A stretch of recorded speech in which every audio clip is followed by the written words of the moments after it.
Conhecido pelos nomes de Padrinho da Alma, o homem mais trabalhador do show business e Senhor Dinamite, entre outros, James Brown foi uma lenda da soul e do funk. Ele encantava o público com suas apresentações carismáticas e exuberantes, que destacavam sua habilidade atlética e sua energia aparentemente inesgotável.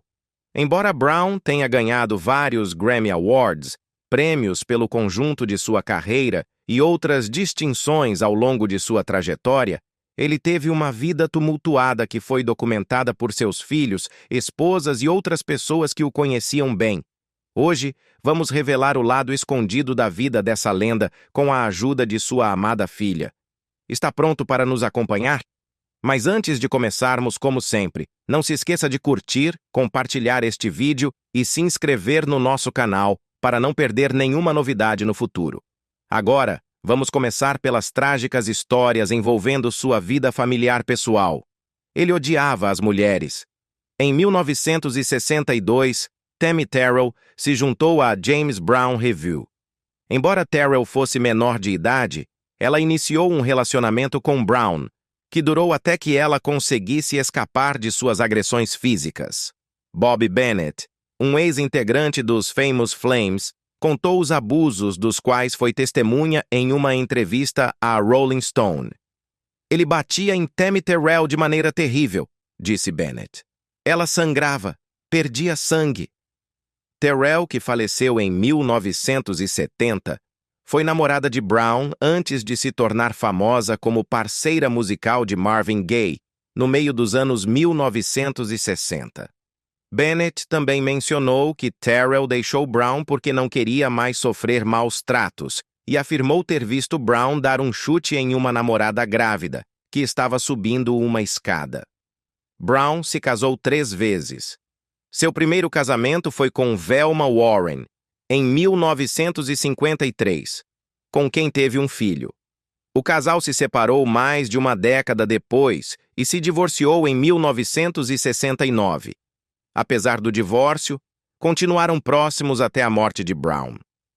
O segundo casamento de Brown foi com Deidre "Dee" Jenkins, em 22 de outubro de 1970. Eles tiveram 2 filhas juntas, mas se separaram em 1974, após o que sua filha descreveu como anos de violência doméstica. Eles finalizaram o divórcio em 10 de janeiro de 1981. O terceiro casamento ocorreu com Adrienne Lois Rodrigues, em 1984. Este casamento foi marcado por brigas públicas e denúncias de violência doméstica. Rodrigues pediu o divórcio em 1988, alegando anos de maus tratos, mas depois se reconciliaram. Rodrigues faleceu em 1996. Menos de um ano depois, Brown contratou Tommy Ray Heine como vocalista de apoio para sua banda. Heine afirmou então ser sua 4ª esposa. Em 23 de dezembro de 2002, Brown, de 69 anos, e Heine, de 33 anos, celebraram uma cerimônia de casamento presidida pelo reverendo Larry Flyer. Após a morte de Brown, surgiu uma controvérsia sobre a validade do casamento. O advogado de Brown, Albert Buddy Dallas, afirmou que o casamento era inválido, pois Heine ainda estava legalmente casada com Javed Ahmed, do Bangladesh. Heine alegou que Ahmed a havia casado para obter residência por meio de um green card e que o casamento foi anulado, mas essa anulação só ocorreu em abril de 2004. Em uma entrevista à CNN com Larry King, Heine apresentou um certificado de casamento como prova de sua união com Brown, mas não forneceu documentos sobre a anulação do seu casamento. Dallas relatou que Brown estava chateado e magoado pela ocultação de seu casamento anterior por Heine e tentou anular seu casamento com ela.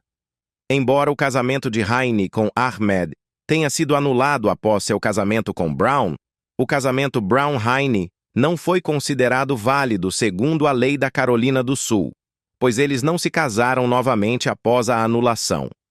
Em agosto de 2003, Brown publicou um anúncio de página inteira na Variety, destacando Heine, James II e ele mesmo em férias no Disney World para anunciar sua separação. Em 27 de janeiro de 2015, um juiz declarou Heine como a viúva legal de Brown para determinar a divisão de sua herança, com base na invalidez de seu casamento anterior e no abandono de Brown dos esforços para anular o casamento com ela. No entanto, em 17 de junho de 2020, a Suprema Corte da Carolina do Sul decidiu que Heine não estava legalmente casada com Brown devido ao seu fracasso em anular seu casamento anterior e, portanto, não tinha direito sobre a herança. Tommy Ray Heine, que foi casada com James Brown por 9 anos antes de sua morte, abriu seu coração sobre a saúde em declínio de seu marido nos últimos anos de vida. Ela revelou que ele sofria de artrite e ela precisava massagear suas pernas para aliviar a dor. Quando ele tentou fazer um movimento no palco, passou o dia seguinte na cama. Ele também sofria de diabetes e ela era responsável por administrar seus medicamentos. Ele odiava envelhecer, explicou ela.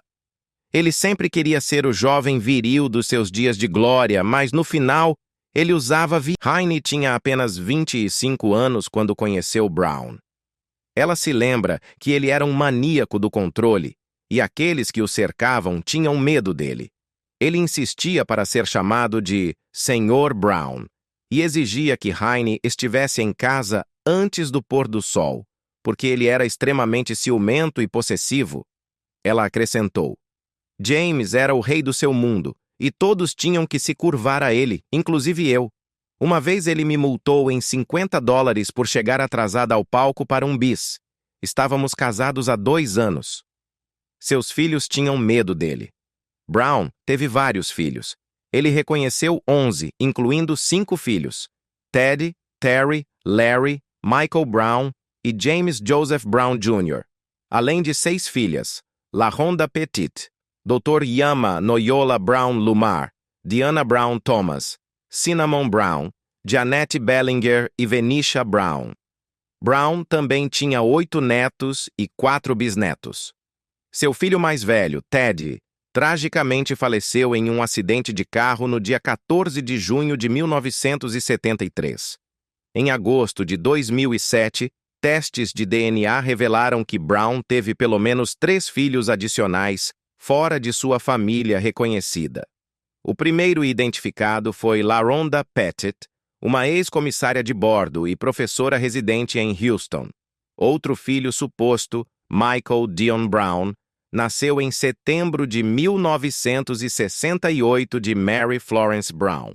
Embora Brown tenha se declarado não culpado em uma ação de paternidade movida contra ele em 1983, ele nunca reconheceu oficialmente Michael como seu filho.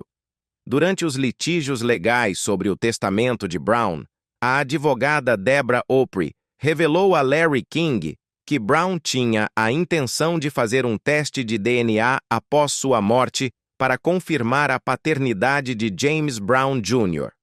Não para o benefício de James Brown Jr., mas para esclarecer a situação para os outros membros da família.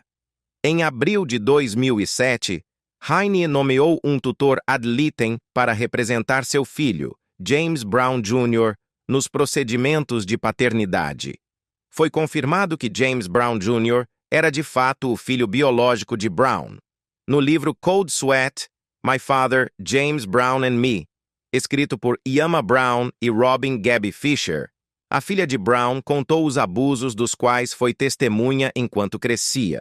Ela descreveu a violência em detalhes. Os golpes sempre começavam da mesma maneira com os mesmos sons terríveis, segundo um trecho publicado na Vulture. Meus pais estão no quarto deles, atrás de portas fechadas. Primeiro, ouvimos o tom de voz do meu pai. Didi, maldita seja Didi. Depois, ouço o que parece ser um trovão ressoando pela casa. É mamãe batendo contra a parede. Eu espero que ela grite, mas ela não faz isso. Ela geme. Ela deve ter aprendido há muito tempo que gritar a excita. Yama observou que, embora seu pai não a maltratasse, ela e seus irmãos Ele infligia maus tratos graves à sua mãe. A visão de seus pais brigando fazia Yama se sentir fisicamente doente, levando-a a vomitar e tremer. Ela se lembrava de como sua mãe fechava a porta do quarto, provavelmente para proteger os filhos da visão de suas feridas. Embora James Brown às vezes mostrasse afeto pelos filhos, ele também podia ser um tirano. Yama Brown descreveu em seu livro o medo profundo que sentia dele. Até eu me tornar adulta, toda vez que eu o ouvia levantar a voz, mesmo quando ele estava falando de negócios ao telefone, eu tremia de medo, disse ela em um trecho publicado pela NPR. Eu já tinha ouvido essa raiva tantas vezes quando criança, e geralmente isso significava que ele estava sob influência e atacando mamãe atrás de portas fechadas. Apesar dos abusos, Yama lutava com seus sentimentos em relação ao pai. Quanto mais eu amava meu pai, e eu o amava de verdade, mais eu o odiava durante aqueles períodos. E eu não gostava muito da minha mãe também. Se ela não podia se defender, como ela poderia me proteger? Ela reconheceu que o trauma de sua infância persistia ao longo dos anos, revelando: eu fui condicionada a aceitar os abusos como parte da vida. Você pode acreditar que o rei da alma era assim por trás de todo o glamour do palco? Compartilhe seus pensamentos na seção de comentários. Não se esqueça de curtir e se inscrever para apoiar a criação de nossos vídeos futuros. Muito obrigado. Ele também era dependente de drogas. Durante grande parte de sua carreira, Brown aplicava uma política rígida contra o uso de drogas e álcool entre as pessoas ao seu redor, incluindo os membros de sua banda.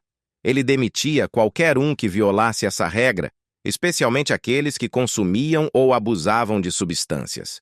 Embora os primeiros membros dos Famous Flames tenham sido demitidos por uso de álcool, o próprio Brown frequentemente preparava um highball com Delaware Punch e Moonshine em sua casa em St. Albans, Queens, no meio dos anos 1960.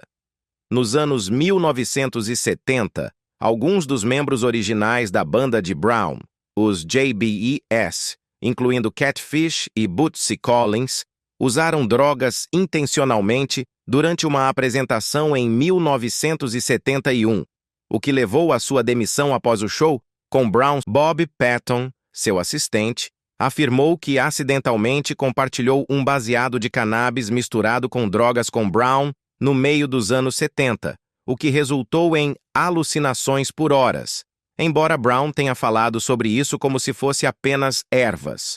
No meio dos anos 1980, alegações generalizadas diziam que Brown consumia drogas, com Vicki Anderson confirmando ao jornalista Barney Hoskins que o uso regular de Angel Dust por Brown começou antes de 1982. Depois de conhecer e se casar com Adrienne Rodrigues em 1984, o casal passou a consumir juntos. Esse uso de drogas frequentemente resultava em explosões de violência, e Brown foi preso várias vezes por violência doméstica contra Rodrigues sob a influência de drogas. Em janeiro de 1988, Brown enfrentou 4 acusações criminais em um período de 12 meses relacionadas à direção, abuso de drogas e posse de armas.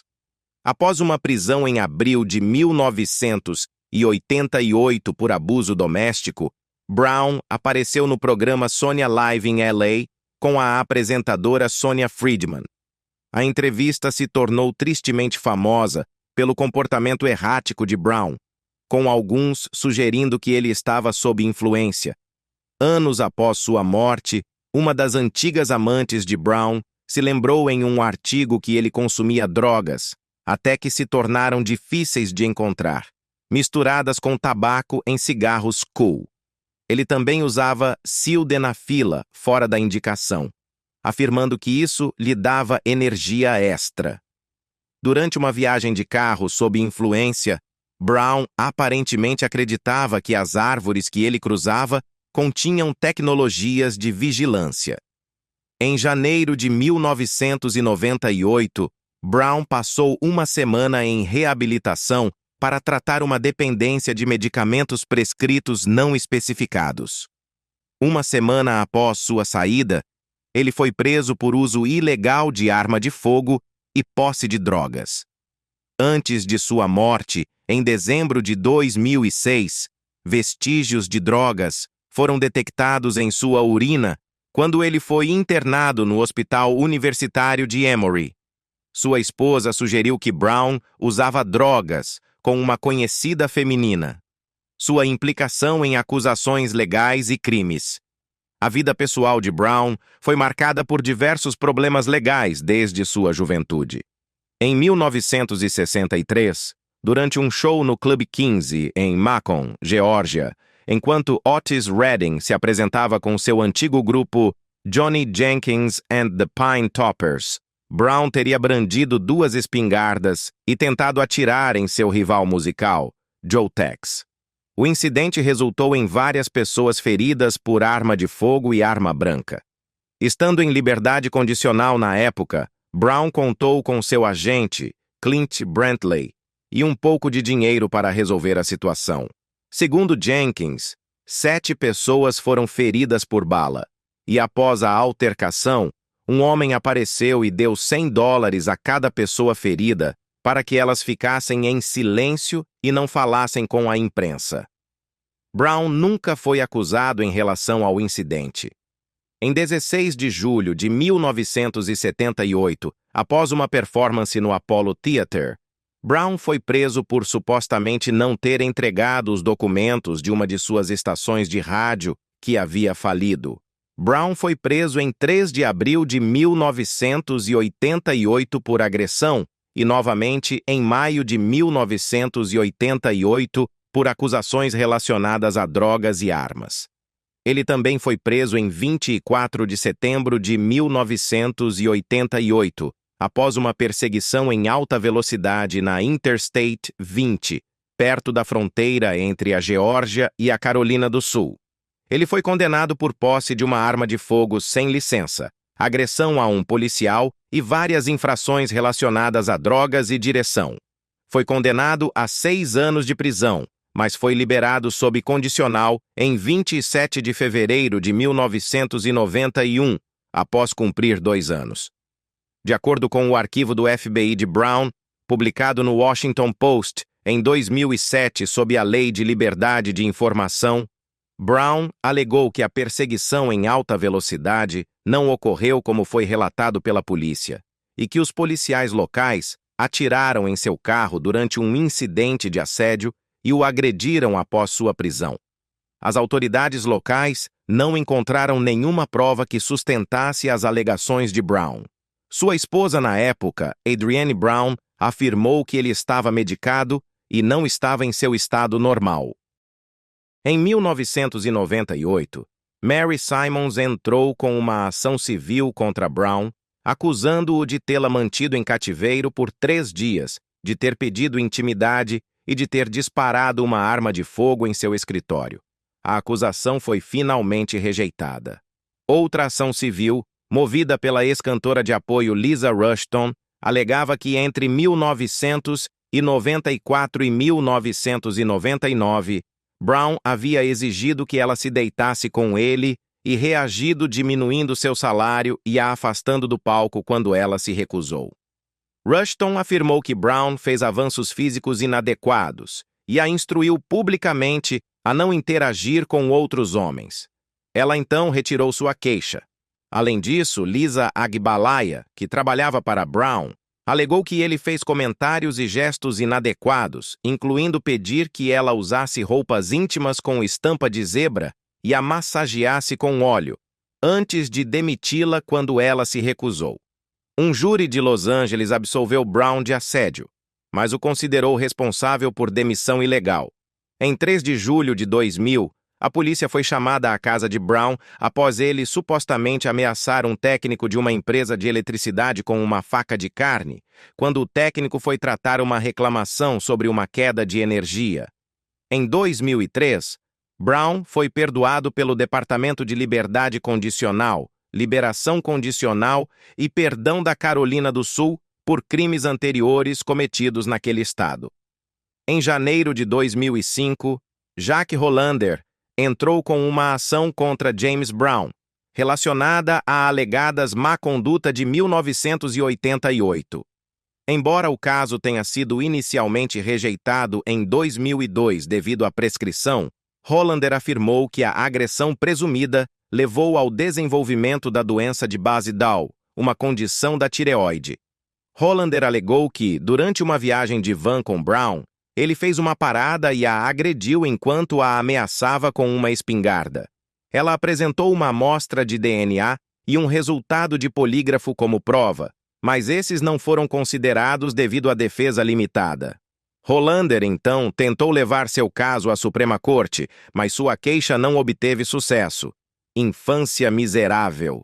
Você provavelmente se pergunta o que um homem passou durante sua infância para se tornar uma pessoa tão terrível ao crescer. Aqui está a resposta. Brown nasceu em 3 de maio de 1933 em Barnwell, na Carolina do Sul, de pais excepcionalmente jovens, em uma cabana de madeira modesta. Embora seu nome tivesse sido registrado para ser Joseph James Brown, um erro de digitação inverteu seus nomes e o segundo nome em sua certidão de nascimento. Em sua autobiografia, Brown revelou que seu pai tinha origens afro-americanas e nativas americanas, enquanto sua mãe tinha ascendência afro-americana e asiática. A família Brown viveu na pobreza em Elko, na Carolina do Sul, uma cidade economicamente desfavorecida em 1933. Eles se mudaram para Augusta, na Geórgia, quando James tinha cerca de 4 ou 5 anos. Inicialmente, eles ficaram em um bordel administrado por uma das tias de Brown, antes de se instalarem em uma casa compartilhada com outra tia. Após um casamento problemático e abusivo, a mãe de Brown finalmente deixou a família para viver em Nova York. Quando criança, Brown começou a se apresentar em shows de talentos, fazendo sua estreia no Lenox Theatre de Augusta em 1944, onde venceu a competição com sua interpretação da balada So Long. Durante esse período em Augusta, ele entreteve as tropas do Camp Gordon dançando por algumas moedas enquanto seus comboios atravessavam uma ponte perto da casa de sua tia. Foi lá que ele ouviu pela primeira vez o lendário músico de blues Howlin' Wolf, tocando guitarra. Durante esse tempo, ele aprendeu a tocar piano, guitarra e gaita, e foi inspirado a se tornar artista após ouvir Caledonia, de Louis Jordan, e seus Tympany Five.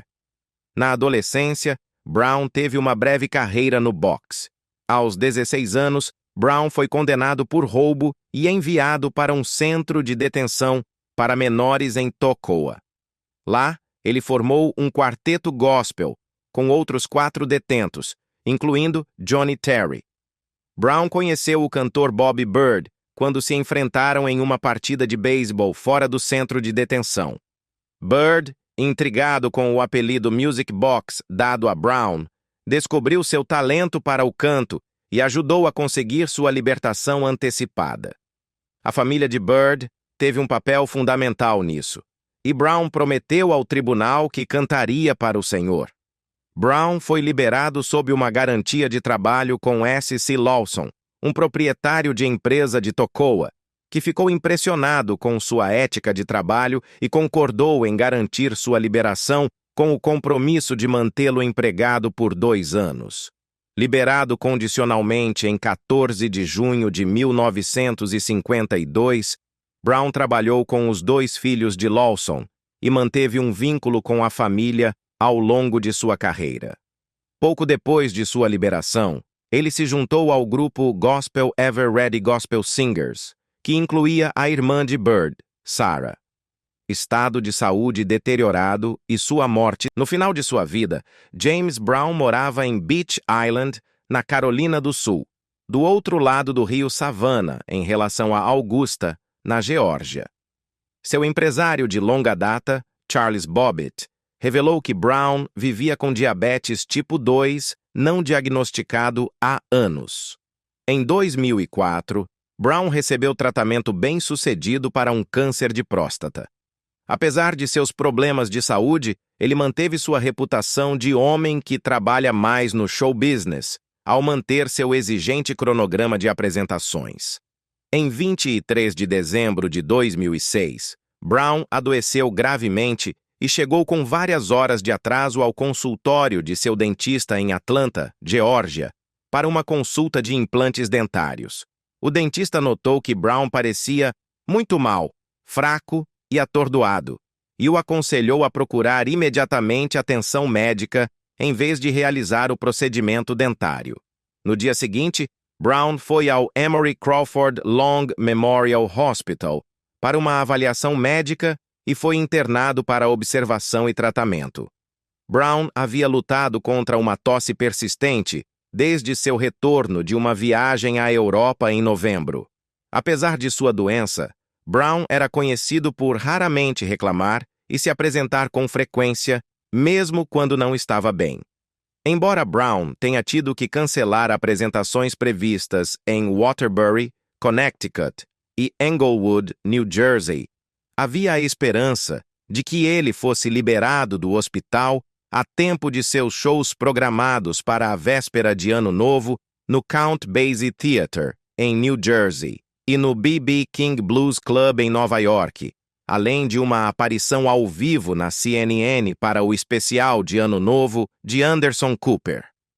No entanto, Brown permaneceu hospitalizado e seu estado continuou a se deteriorar. Na manhã de Natal de 2006, Brown faleceu por volta da 1h45, aos 73 anos, devido à insuficiência cardíaca congestiva, complicação de uma pneumonia. Bobbitt estava ao seu lado e mais tarde relatou que Brown havia sussurrado: "Eu estou indo embora esta noite", antes de dar 3 longas respirações silenciosas e adormecer, falecendo logo após. Após a morte de Brown, seus entes queridos, várias celebridades e milhares de fãs se reuniram no dia 28 de dezembro de 2006 para um memorial público no Apollo Theater, em Nova York, e no dia 30 de dezembro de 2006, na Arena James Brown, em Augusta, Geórgia. Uma cerimônia separada e privada aconteceu em North Augusta, na Carolina do Sul, no dia 29 de dezembro de 2006, com a presença da família de Brown. As cerimônias comemorativas de Brown foram todas elaboradas, incluindo trocas de roupas para o falecido e vídeos mostrando-o em concerto. Seu corpo, colocado em um caixão de bronze polido com brilho dourado, foi conduzido pelas ruas de Nova York até o Apollo Theater em uma carruagem branca de vidro. Em Augusta, Geórgia, o cortejo fúnebre fez uma parada para prestar homenagem à sua estátua, a caminho da Arena James Brown. Durante o memorial público lá, um vídeo mostrava a última performance de Brown em Augusta, Geórgia, com a versão de Georgia on My Mind, de Ray Charles tocando ao fundo. Seu último grupo de apoio, os Soul Generals, tocou alguns de seus sucessos durante a homenagem na arena. O grupo foi acompanhado por Bootsy Collins no baixo, com MC Hammer fazendo uma dança no estilo de James Brown. O ex-vocalista principal dos Temptations, Ali Ollie Woodson, interpretou Walk Around Heaven All Day durante os serviços comemorativos. Brown foi enterrado em uma cripta na casa de sua filha em Beach Island, Carolina do Sul. Teorias da conspiração sobre sua morte. No entanto, mais de uma dúzia de pessoas que conheciam James Brown não estavam convencidas de que ele morreu por causas naturais, segundo uma investigação aprofundada conduzida pela CNN. O Dr. Marvin Crawford, que assinou o certificado de óbito de Brown, expressou dúvidas sobre as causas naturais de sua morte. Seu amigo próximo, Andrew White, e seu genro, Darren Lumar, também acreditavam que ele havia sido assassinado. Entre os céticos estavam sua quarta esposa, Tommy Ray Brown, a amiga Fanny Brown Burford, a ex-cantora de apoio Ann Weston, a ex-médica pessoal Rita Udon, sua filha LaRhonda Pettit e a cabeleireira Candice Hurst. Em 2018, o reverendo Al Sharpton declarou: Sempre tive e ainda tenho muitas perguntas. Eu não seria contra uma investigação mais profunda. Se James Brown realmente foi assassinado, como alguns de seus amigos e familiares suspeitam, motivos financeiros poderiam estar envolvidos. Curiosamente, mais de uma década após sua morte, sua sucessão ainda não havia sido resolvida. Um dos principais beneficiários previstos era o apoio a crianças carentes da Geórgia e da Carolina do Sul. Após a morte de Brown, muitos processos foram movidos a respeito de seu testamento, incluindo reivindicações de 9 filhos e netos. Um ponto importante de discórdia envolvia Tommy Ray Brown, acusada pela família de Brown de ter feito acordos nos bastidores relacionados aos direitos autorais de sua música. Outro processo questionava a legalidade do casamento de Tommy Ray com James. As ações variavam desde a contestação do testamento até a afirmação de direitos como herdeiro legítimo. Além disso, havia queixas de que o uso de drogas por Brown comprometeria sua capacidade de tomar decisões informadas sobre sua sucessão. Alan Leeds, que anteriormente havia gerido a turnê de James, comentou: "Eu só me sinto triste por todos. Todo o bem que deveria ter sido feito para beneficiar a comunidade que James originalmente planejou e todo o bem que poderia ter beneficiado sua família, no que diz respeito, foi colocado em risco. Não há vencedores nisso tudo." Conflito familiar sobre o testamento de James Brown. Brown assinou seu último testamento em 1º de agosto de 2000, na presença de Joe Strom Thurmond Jr., um advogado da sucessão. No mesmo ano, um truste irrevogável foi estabelecido em seu nome por seu advogado, Albert Buddy Dallas, que era um dos 3 representantes pessoais da sucessão de Brown. O testamento tratava da distribuição dos bens pessoais, incluindo roupas, carros e joias, enquanto o truste irrevogável cobria os direitos musicais, os ativos comerciais da James Brown Enterprises e sua propriedade em Beach Island, na Carolina do Sul. Na leitura do testamento, em 11 de janeiro de 2007, Thurmond revelou que os 6 filhos adultos de Brown, Terry Brown, Larry Brown, Daryl Brown, Yama Brown Lumar, Diana Brown Thomas e Venetia Brown, eram nomeados como beneficiários. Heine e James II não foram mencionados como herdeiros. O testamento havia sido assinado 10 meses antes do nascimento de James II, e mais de 1 ano antes do casamento de Brown com Tommy Ray Heine. Da mesma forma, o truste irrevogável não incluía Heine e James II como beneficiários, tendo sido estabelecido antes e não modificado desde o nascimento de James II.